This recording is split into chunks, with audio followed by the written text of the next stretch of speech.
dia. Parabéns para a Lili, uma aula fantástica, uma revisão, de tudo de anemias em 45 minutos. Facilitou muito a minha vida.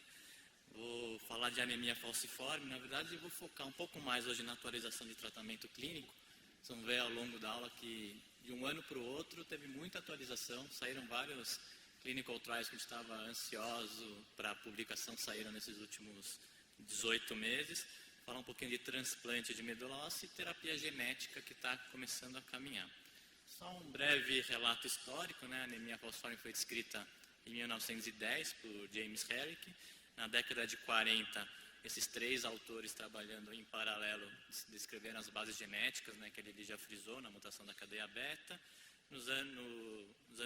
Final dos anos 50, começo dos anos 60, a gente definiu praticamente toda a biologia da anemia falciforme com a mutação de ponto na gene da cadeia beta.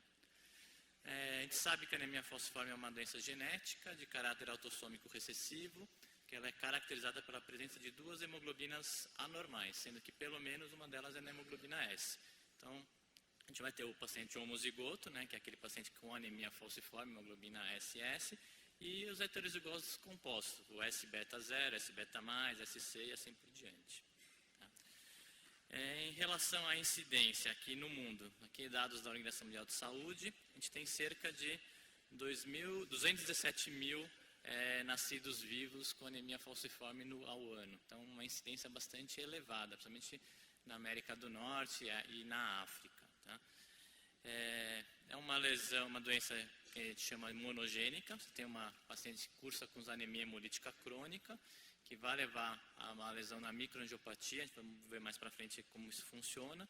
Vai levar uma vasoclusão. Então, o paciente hoje funciona como um arteriopata grave, vai ter uma lesão no endotélio bastante importante. Isso vai levar a um estado inflamatório crônico desse paciente e vai levar finalmente a lesão e falência de vários tecidos e órgãos, e o paciente vai acabar falecendo de insuficiência cardíaca, insuficiência renal, hipertensão pulmonar e assim por diante. Tá? A gente sabe que é uma doença que ela não tem uma mortalidade muito alta hoje em dia, mas ela cursa com uma morbidade muito importante, e a mediana de sobrevida desses pacientes ainda é em torno de 50 anos de idade. Tá? Então, é um paciente que vai ter uma vida muito curta comparando com a população mundial hoje em dia. Tá?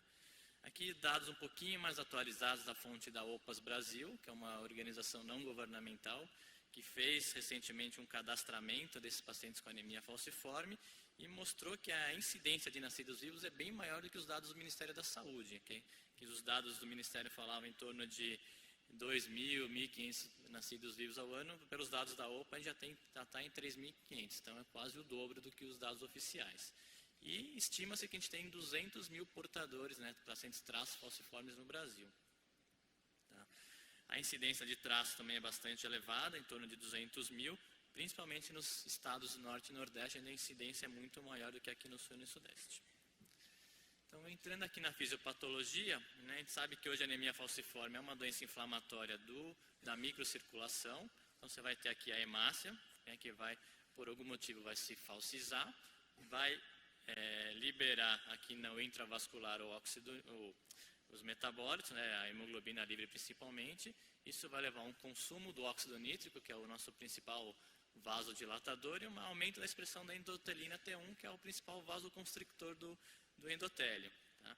Além disso, você vai ter a ativação de toda a cascata inflamatória, ativação plaquetária, ativação de agregação plaquetária, isso vai levar à formação de microtrombos, aumento da musculatura lisa do endotélio e vai levar ao fechamento do vaso. Então, hoje, um paciente com anemia falciforme, a gente tem que encarar ele como um paciente hipertenso grave, um paciente diabético grave, um paciente, na verdade, de lesão endotelial crônica.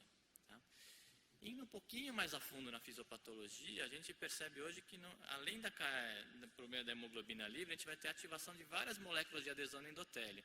Então, cada vez mais o endotélio é importante para lesão de órgão-alvo no nosso paciente com anemia falciforme. Então, a gente vai ter muita expressão de CAM1, VCAM1, P-selectina e E-selectina principalmente. Isso aqui eu chamo a atenção porque é onde são os nossos alvos terapêuticos para diminuir a vasoclisão hoje em dia.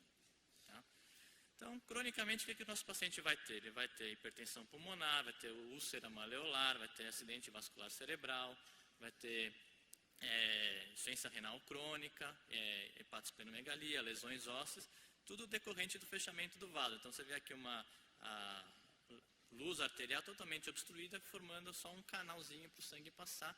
Então o paciente acaba tendo lesões muito graves nos seus diversos órgãos. Tá? Então as principais complicações nesses pacientes são decorrentes da vasoclusão crônica. Então acidente vascular cerebral, que é o que causa maior morbidade no nosso paciente, que vai dificultar muito a vida dele. A síndrome torácica aguda, que é a principal causa de mortalidade ainda, principalmente na primeira infância.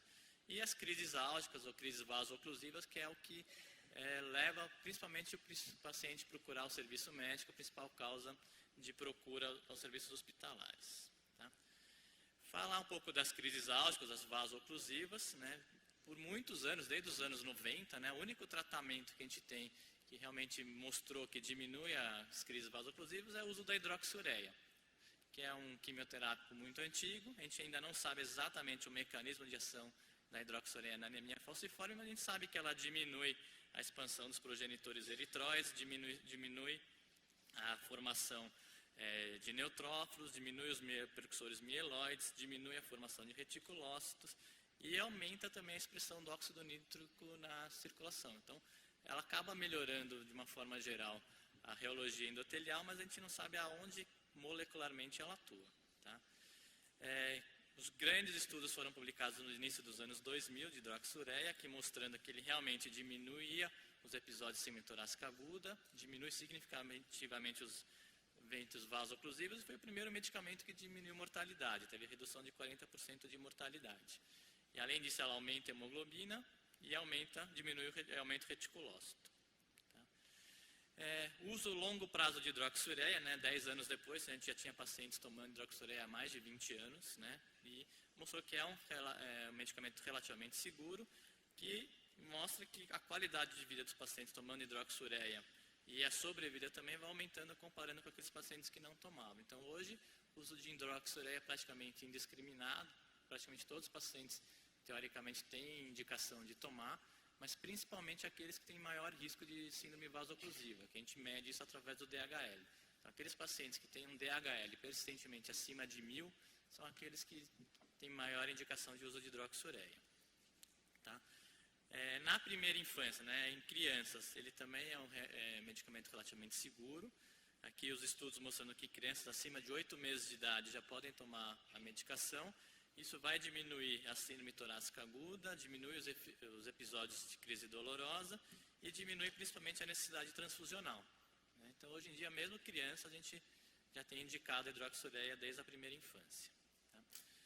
Aqui os novos tratamentos que estavam em análise, né? Aqui uma publicação de 2016 mostrando uma série de medicações, estudos fase 1, fase 2, que a gente estava esperando, atuando principalmente nas moléculas de adesão, no EP-selectina, na E-selectina, os beta-bloqueadores e outras moléculas de adesão. Tá?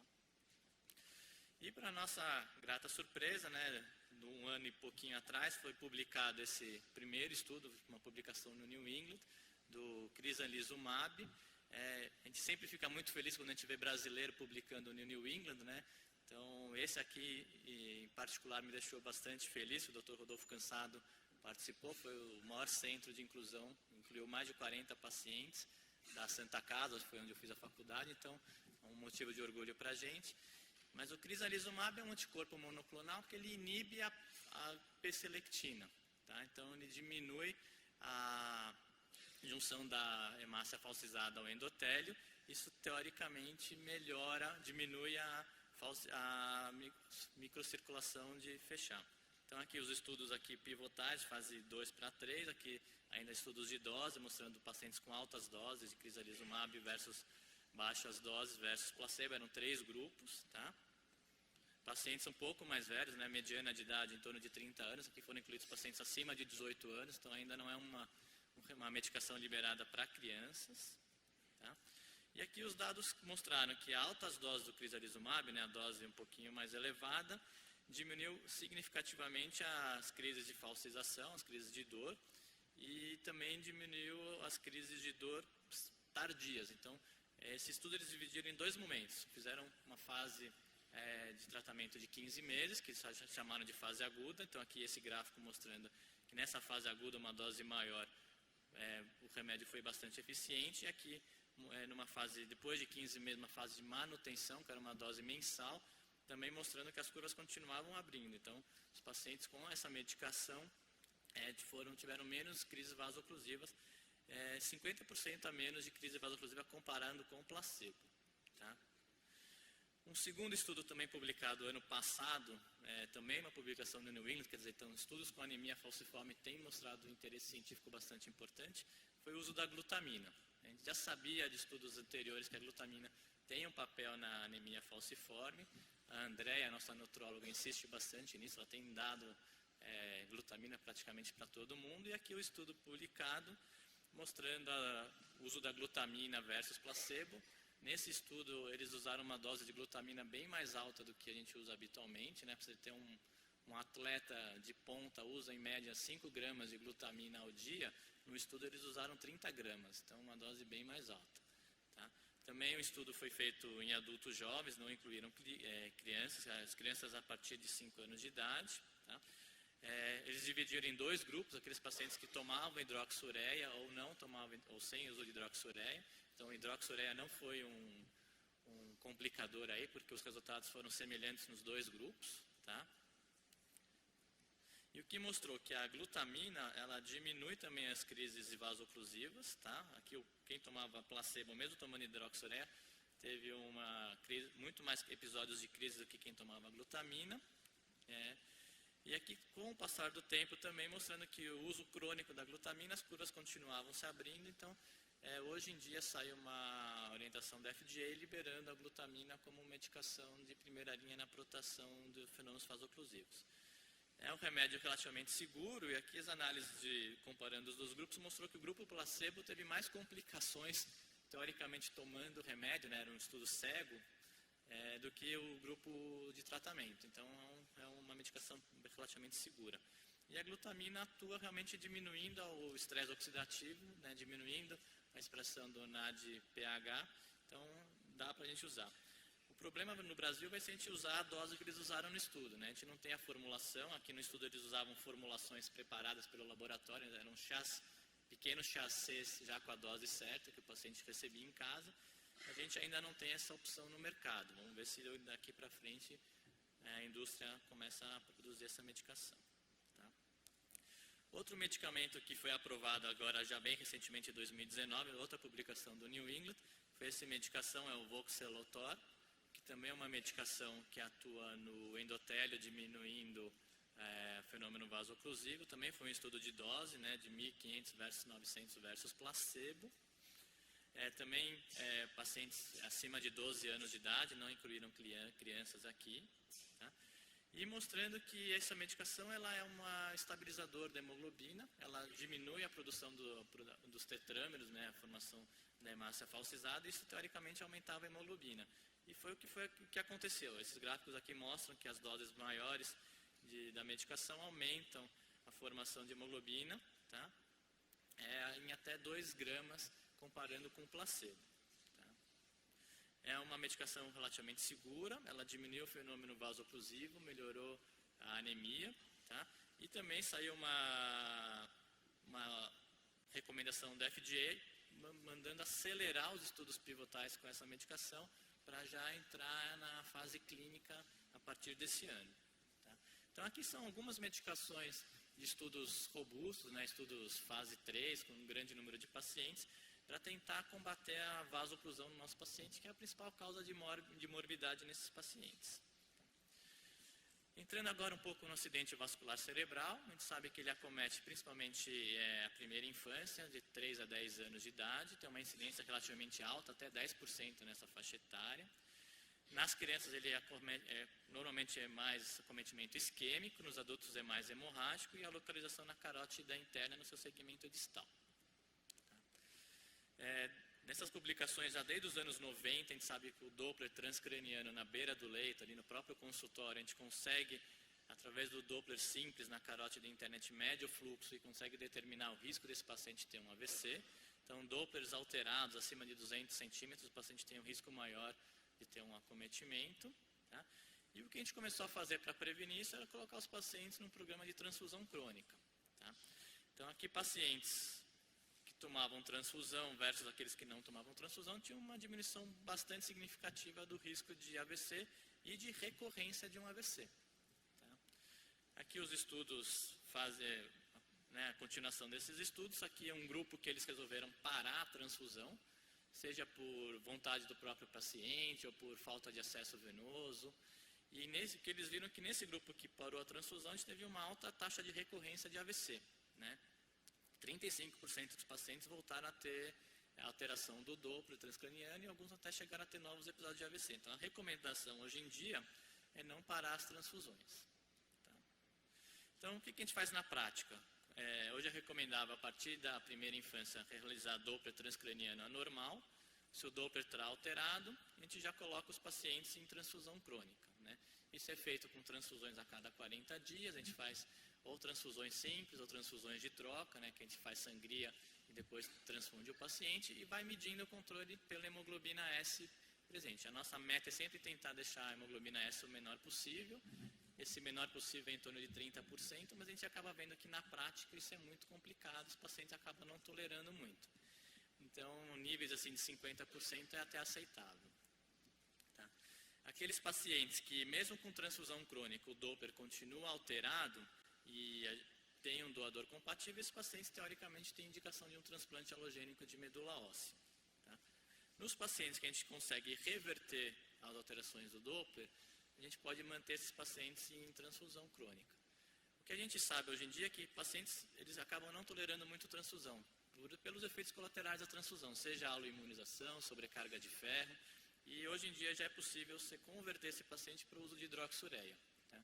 A gente não tem estudos prospectivos, randomizados, comparando transfusão versus hidroxureia, a gente sabe que essa conversão para hidroxureia é relativamente segura. Tá?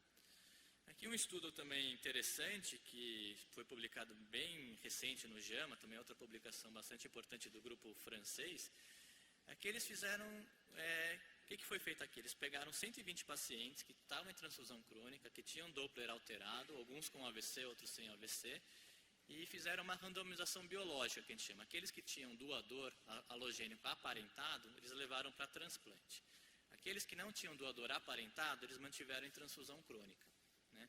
E fizeram isso controlado. Compararam os dois grupos, controlando o Doppler, a ressonância, necessidade transfusional e um estudo importante de qualidade de vida. Né?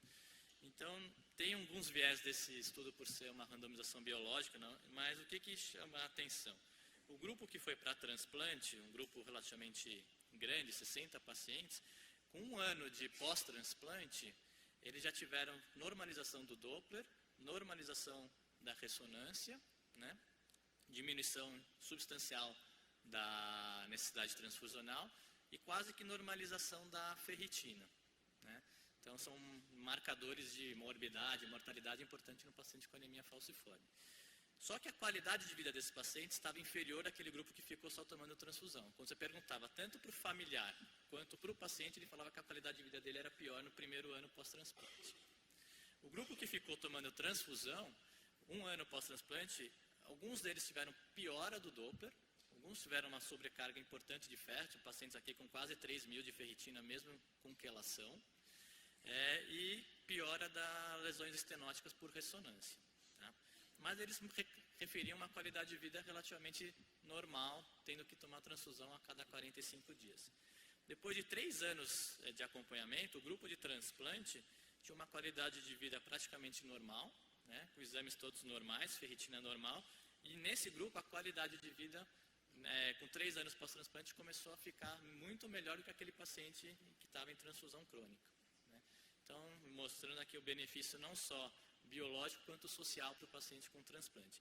E o interessante, com 3 anos de acompanhamento, todos os pacientes estavam vivos, tanto no grupo transplante quanto no grupo que ficou só em transfusão. Então, mostrando que o transplante, o estudo não foi desenhado para isso, mas mostrou que o transplante aparentado é relativamente seguro nesse grupo de pacientes. Tá?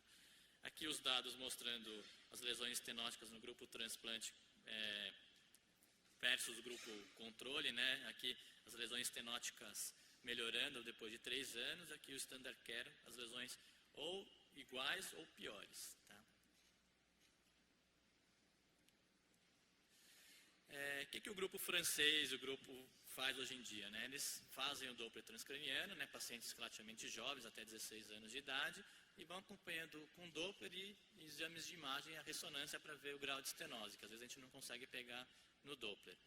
O paciente tem Doppler alterado, entra em transfusão crônica e já pesquisa doador nesse grupo de pacientes. Se tiver doador e continuar com Doppler alterado ou uma lesão na ressonância, eles têm encaminhado para transplante, com exceção se o paciente tiver moia-moia na ressonância. Moia-moia ainda é um critério de exclusão, porque a mortalidade no procedimento ainda é muito alta. Tá? No Brasil, a gente já tem a liberação do transplante halogênico aparentado desde 2014, né, para anemia falciforme. A gente tem poucos centros fazendo, né, poucos centros do SUS ainda realizando transplante por várias dificuldades. Dificuldade de leito, dificuldade de custo, dificuldade de encontrar doador, porque a gente sabe que pacientes com anemia falciforme, poucos têm doador halogênico aparentado, que não tem doença, então é realmente difícil arrumar doador. Os critérios de inclusão ainda pacientes jovens, até 16 anos, com HLA idêntico, que tenham tido pelo menos um desses critérios. Um AVC, um evento neurológico agudo com duração superior a 24 horas, síndrome torácica aguda, pelo menos um episódio grave, pacientes aloimunizados, pelo menos 2 aloanticorpos presentes, ou aqueles pacientes que já estão em uso de hidroxiureia, pelo menos 6 meses de uso, mas que continuam tendo várias crises vasoclusivas, não tem resposta ao tratamento. No mundo, o transplante halogênico já é bem difundido. Aqui, se juntar os dados tanto do Eurocord quanto do CBMTR, né, até 2012, dados até desatualizados, a gente tem mais de 1.200 pacientes que já realizaram transplantes, a grande maioria transplantes halogênicos aparentados, mas a gente tem um grande número de cordões relacionados, transplantes haploidênticos que estão começando a aumentar, surgir cada vez mais no mundo pela dificuldade de doador, e com uma sobrevida bastante boa, acima de 95% em 2 anos, mas quando a gente vê esses acompanhamentos mais longos, a sobrevida vem se mantendo acima de 90%. Então, é um procedimento relativamente seguro. Tá? Os protocolos são todos mieloablativos, com busulfano, ciclofosfamida, busulfano e fludarabina, com ATG, com uma profilaxia de VHD bastante cuidadosa, né? A gente não quer que o nosso paciente com uma doença benigna morra de VHD, então a gente costuma deixar os imunossupressores por tempo um pouquinho mais prolongado, com alguns cuidados que esses pacientes precisam no transplante. Manter uma plaqueta bem mais alta, né, acima de 50.000, manter uma hemoglobina acima de 9 ou perto de 10, para diminuir a vaso-oclusão aguda desses pacientes no intratransplante, e um controle rigoroso da pressão arterial. Tá? Então aqui os dados de acompanhamento, aqui mostrando uma sobrevida bastante boa, acima de 95% aqui do grupo francês, com uma sobrevida livre de doença também bastante satisfatória, acima de 80%, com uma mortalidade muito baixa, né? Só 3 casos, um morreu de AVC no intratransplante, um paciente 1 ano pós-transplante morreu de falência de órgãos, que a gente não consegue nem provar se foi decorrente do transplante ou não. Tá? O problema nesses transplantes continua sendo a alta taxa de rejeição, por conta provavelmente da muita aloimunização durante por HLA, que esses pacientes são muito politransfundidos, e com o uso do ATG a gente conseguiu melhorar isso daqui, né? Começou a diminuir a taxa de rejeição de 35%, 40% para perto de 10%. Tá? Transplantes haploidênticos, a gente tem descrições desde 2010, 2013, os primeiros transplantes haploidênticos para anemia falciforme. Os primeiros protocolos de condicionamento incluíam a ciclofosfamida pós-transplante com doses baixas de TBI. Né? É o protocolo mais difundido no mundo, é o relativamente mais seguro, mas que tem como grande problema o problema da falha de enxertia, ou que a gente chama também de quimera mista, né? Que é bem maior quando a gente compara com protocolos de transplante aparentados. Você vê que 40%, 60% dos pacientes mantêm ou uma falha de enxertia ou uma quimera mista, mas aqueles pacientes que conseguem ter uma quimera pelo menos mista, eles conseguem ter uma melhora importante da sobrevida e uma independência transfusional. Tá? A gente conseguiu uma pré-certificação aqui para o hospital para tentar começar um projeto com PROAD de transplantes haploidênticos. Vamos ver se a partir do final do ano que vem, a gente consiga ter o nosso protocolo institucional de transplante haplidêntico. Tá? Aqui uns estudos mais recentes, aqui também tentando mudar o condicionamento, aumentando a dose da irradiação corporal total, escalonando a dose para até 300, 400, mostrando resultados um pouquinho melhores. E tem outros estudos, fase 1, aumentando a imunossupressão no pré-transplante com fludarabina bem precoce, né, começando a fludarabina até 3 meses antes do transplante propriamente dito. Tá? O grande problema é que mesmo nesses centros grandes de transplante haplidêntico, aqui o grupo de Chicago tem uma incidência enorme de anemia falciforme lá, e eles têm um histórico de fazer HLA nos pacientes no acompanhamento desde o nascimento. Assim, nesse estudo, eles prospectaram colocar em transplante haplidêntico 50 pacientes, né, quando eles desenharam o estudo. Dos 50 pacientes que eles incluíram, inicialmente randomizaram para fazer o transplante, no final do estudo só 10 conseguiram efetivamente transplantar. Porque ou o seguro não paga, ou o paciente tem uma complicação no meio do caminho e não consegue transplantar, ou a família fica assustada com os resultados e acaba desistindo. Então, realmente eles ficaram, a conclusão desse estudo que é um transplante de exceção, né, mas que os resultados são bem favoráveis. Né. Qual a recomendação hoje em dia aqui do Eurocord? Então, uma criança ou um adulto jovem que tem indicação de transplante, né, tem fenômeno vasoclusivo ou uma lesão cerebral, a gente buscar um doador, de preferência um doador aparentado. Se tiver disponível, vai para um transplante mieloablativo. Se não tiver um doador aparentado, a gente procurar algum doador ou cordão, ou um haplo, ou um não aparentado. Mas lembrando que são transplantes de exceção, que precisa de um cordão, principalmente um cordão de alta celularidade, um cordão acima de 5 vezes a sétima, né?